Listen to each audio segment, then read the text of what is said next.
I had never made a call to Diddy, really? Yeah. I got Diddy's number, just hit him up. Yo, Diddy, what up? Never happened. You feel strong enough about something, then you might put a little before you say exactly. For nearly 3 decades, Sean Diddy Combs constructed a massive empire off pressure, power moves, and influence. He controlled environments, confronted rivals, and ensured everyone around him understood who was managing things.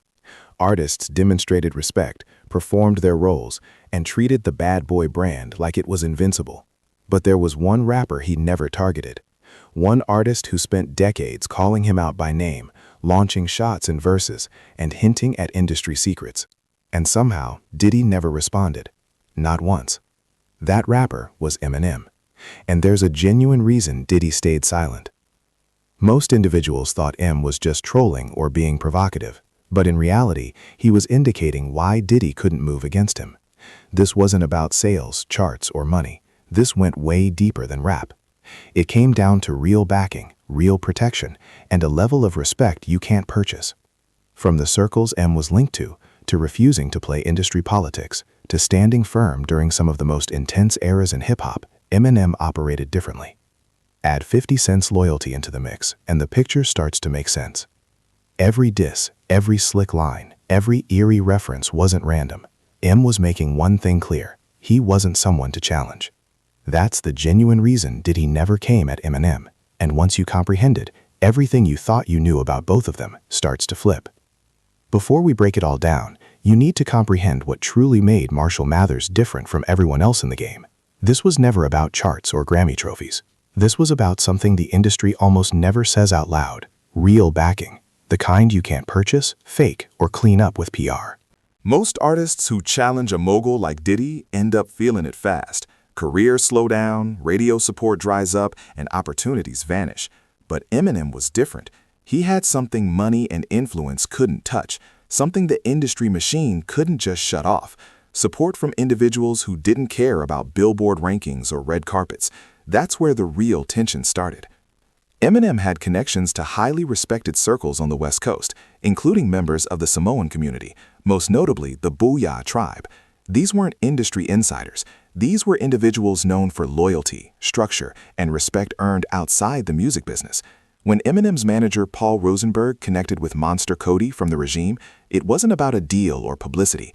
According to Gotti, there were concerns about pressure Eminem was facing at the time, not rumors, real issues that needed to be handled. That period led to the 2003 track 911 with Booyah Tribe and Be Real, but the song itself wasn't the point. The message was clear: Eminem wasn't standing alone. When certain individuals tried to make Eminem check in, that unwritten rule where artists acknowledge local authority or show respect, most celebrities would have folded, paid up, played along. Eminem didn't. He stood his ground. Once it became clear that pressing Eminem meant dealing with his Samoan allies, the situation cooled off. Word traveled fast through LA's hip-hop circles. Eminem wasn't just another artist to test. He had real backing and the confidence to stand on it. And Diddy, someone who understood power and pressure better than most, knew exactly what that meant. But the Samoan support was only part of the narrative. What really showed Eminem's mindset and sent a clear message to industry power players happened during a moment that's now legendary in hip-hop. Early 2000s, the In the Club video shoot, one of the biggest moments of that era. The set was packed, cameras rolling, energy high. Then suddenly everything shifted. Suge Knight showed up uninvited with a large group. According to individuals there, it wasn't a friendly visit. It was a power move.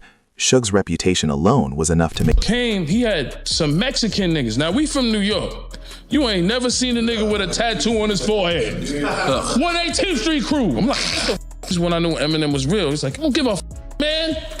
This is when I knew, I'm like, damn, Eminem is a real nigga. These niggas, 50 niggas outside, what's up?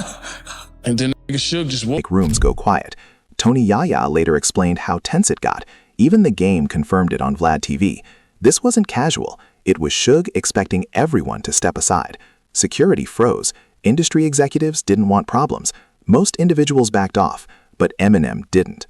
According to Tony Yaya, Eminem stood his ground and refused to be intimidated. And that moment said everything. While others backed away from a man known for pressure tactics, industry blacklisting, and intimidation, Eminem didn't flinch. He didn't care about the reputation. He didn't care about the power behind a name. He stood his ground like someone who wasn't afraid of consequences. No theatrics, no posturing, no begging, just calm confidence. The situation ended without anything popping off, but the message was clear. Eminem wasn't someone you could scare, press, or move around, and the industry never forgot that moment. Suge didn't leave because Eminem backed down. He left because pushing further meant bigger problems. At that point, it wasn't just about one rapper anymore. Escalating meant dealing with individuals who didn't care about industry status or past reputation. And trust this, Diddy was watching. He saw how Eminem handled one of the most feared figures in hip-hop without panic. No submission, no fear, just steady pressure. And that sent a clear message. This wasn't someone you could bully, control, or silence with industry. It happened because at that point, when you're saying that this is what's next and this is what you really believe in, who disagrees with you when you're selling 23 million records on the Marshall Mathers LP? You see what I'm saying? Everybody wants to do what you want to do at that point, and then because of his support, it got the right look, and I was able to have the largest debut in hip-hop. Tactics. Street backing and standing firm already set Eminem apart. But what really made Diddy hesitate came next. In the early 2000s, a powerful alliance formed when Eminem signed 50 Cent to Shady Records in 2002.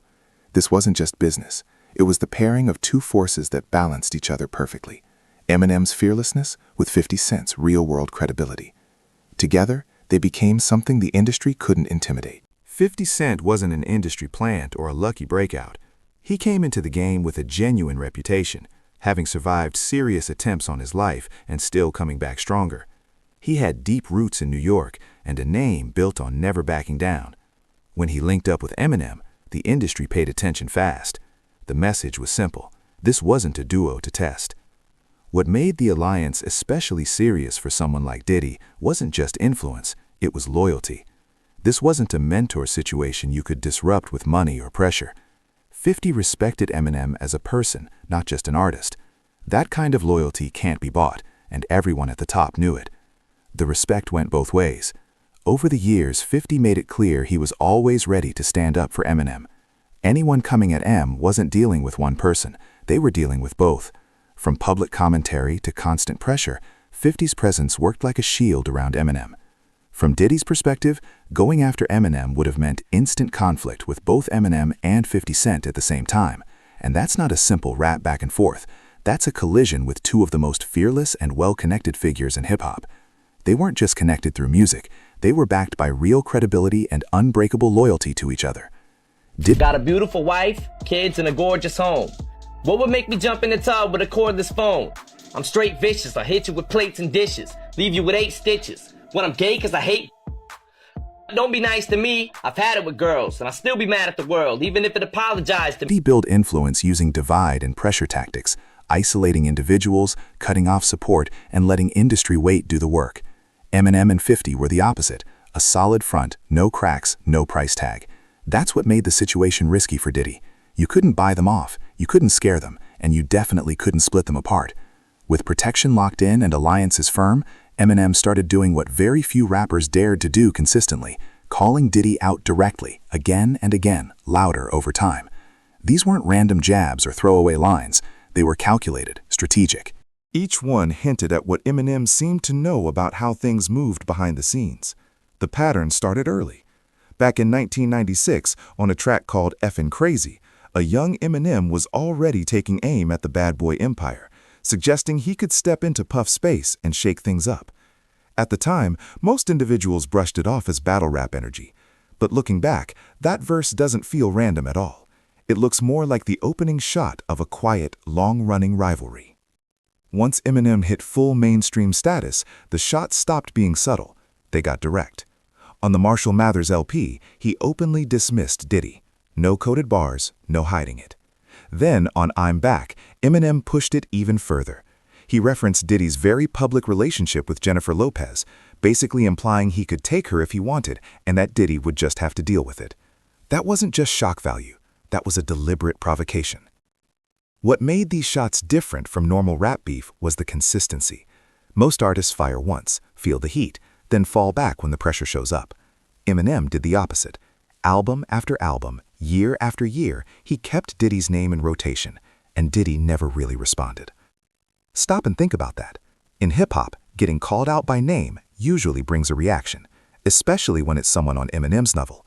Silence doesn't always read like strength in that world. Sometimes it reads like avoidance. And Diddy staying quiet told its own narrative. It suggested a different power dynamic than individuals expected. Eminem wasn't just throwing insults for attention. He was challenging Diddy's image in real time. Every unanswered line chipped away at that untouchable aura. It made Diddy look more cautious, more careful, more selective about what he wanted to engage. This wasn't just punchlines or shock bars. It was pressure, psychological, strategic. Eminem used his platform to show that even with money, influence, and connections, Diddy didn't want to step into that situation. Why? Because Em had real backing, strong alliances, and nothing to prove. And Diddy knew responding could open a door he couldn't fully control. But Eminem's pressure was about to hit a whole new level. In 2018, everything shifted. Machine Gun Kelly went at Eminem, and Em responded with a track designed to shut the situation down completely. And it worked. MGK's momentum took a clear hit. But buried inside that response was a line that had nothing to do with MGK and everything to do with Diddy. Eminem dropped what many fans still call one of the most shocking lyric moments in modern hip-hop. In a diss aimed at someone else, he made a reference that connected Diddy to one of the most sensitive topics in rap history, Tupac Shakur. The bar caught everyone off guard. Eminem implied that the day MGK would drop a real hit would be the same day Diddy would admit involvement in what happened to Pac. Then he followed it with, "I'm just playing, Diddy, you know I love you." But by then it was already said. Think about how bold that was. Eminem casually referenced one of hip-hop's most controversial subjects and tied it to one of the most powerful figures in the industry on the song heard by millions. And he did it calmly, almost effortlessly, like he wasn't worried about any fallout. It didn't feel random, it felt deliberate. The reaction was instant. The hip-hop world went into overdrive. Reaction videos flooded YouTube. Fans replayed the lyric over and over. Industry conversations went quiet, then loud behind closed doors. Everyone was asking the same question. Did Eminem really just say that? And the bigger question, why didn't Diddy respond? At that point, this wasn't a normal diss anymore. It was Eminem showing he could say almost anything about Diddy on a record, in public, and nothing would come back his way.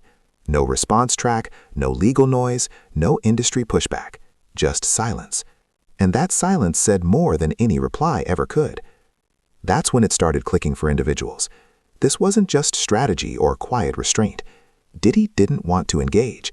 Because if Eminem is bold enough to publicly touch one of hip-hop's most sensitive subjects, individuals started asking, what else might he know? And how far would he really go? After the kill shot moment, things shifted behind the scenes. Other industry power players began watching closely, and what they saw confirmed something many already suspected. Eminem moved by a completely different set of rules. The traditional hip-hop power structure is simple. Moguls control careers through radio connections and favors. Cross them and things quietly stop working. Songs don't get played, features disappear, doors close. It's a system that's kept artists in line for decades. But Eminem never fit into that system. His success didn't rely on mogul approval or industry politics.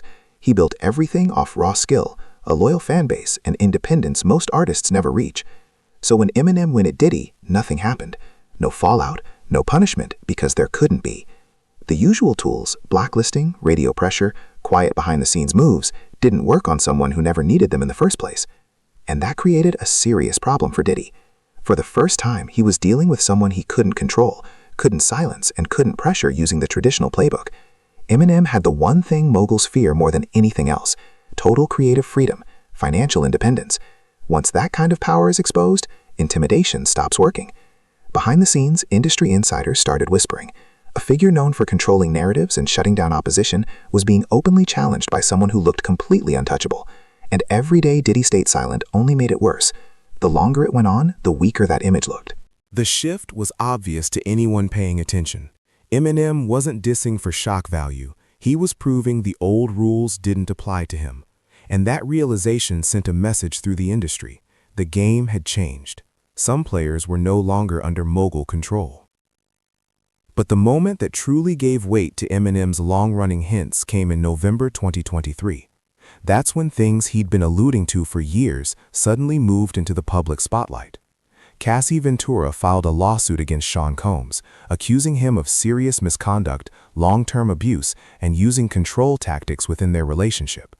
The claims described behavior that sharply contrasted with the polished bad boy image the public had known for decades. Within 24 hours, the case was settled for a reported $20 million. The speed of that settlement caught everyone's attention. While it was meant to close the situation quickly, the impact was already out there, and it couldn't be undone. Public opinion shifted almost overnight. Suddenly, Eminem's past lyrics didn't sound like random shock bars anymore. Fans who had tracked his lines over the years began connecting dots, the references, the hints about control, the repeated warnings about what might be happening behind the scenes. Those lines started sounding less like exaggeration and more like signals hiding in plain sight. For a lot of individuals, that was the chilling realization. Eminem wasn't guessing. He was saying things others wouldn't or couldn't say out loud. The settlement sent a message across the industry. While many celebrated Diddy's success and ignored rumors for years, Eminem had been consistently calling attention to darker undertones through his music, and now those long-ignored warnings were reflected in official court filings. But here's what really stood out to individuals. Even after public opinions shifted, even after the Cassie lawsuit lined up with things Eminem had been hinting at for years, Diddy still never responded. No defamation claim, no public pushback, no visible industry pressure, just silence. And that silence spoke volumes. To many observers, it suggested Diddy knew Eminem wasn't bluffing. More than that, it raised a bigger question. What else might Eminem know? And what would happen if he decided to say it outright? The most unsettling moment in this timeline came in July 2024. That's when Eminem released The Death of Slim Shady, an album many fans now call one of his most prophetic. On the track Fuel, listeners immediately picked up on a specific wordplay moment, spelling a word without certain letters while referencing serious misconduct. The bars were sharp, deliberate, and hard to miss. Fans knew exactly who he was pointing at. What made it even more chilling was the timing. The song dropped months before authorities publicly moved against Diddy. While investigators were reportedly building their case behind the scenes, Eminem was already addressing the exact type of allegations that would later dominate headlines. To fans, it didn't feel random. It didn't feel accidental. It felt like a warning. When federal charges were later announced and Sean Combs was taken into custody in September 2024, a lot of individuals felt the same realization hit at once. This wasn't something that happened overnight. The hip-hop world had been watching this tension build for nearly 3 decades, and only at the end did the full picture come into focus. Eminem wasn't just dissing Diddy. To a lot of individuals watching closely, it looks like he was calling things out the entire time, hiding warnings in plain sight long before anyone else was willing to say anything. What once sounded like shock bars now feels different, more intentional, more calculated. And when you line everything up, the silence, the timing, and the lyrics all start telling the same narrative. If this breakdown opened your eyes or made you look at hip-hop history a little differently, make sure you hit like, subscribe, and share this video. Drop your thoughts in the comments. Do you think Eminem knew more than he ever said? Support the Mike Tripp channel and let us know what narrative you want uncovered next.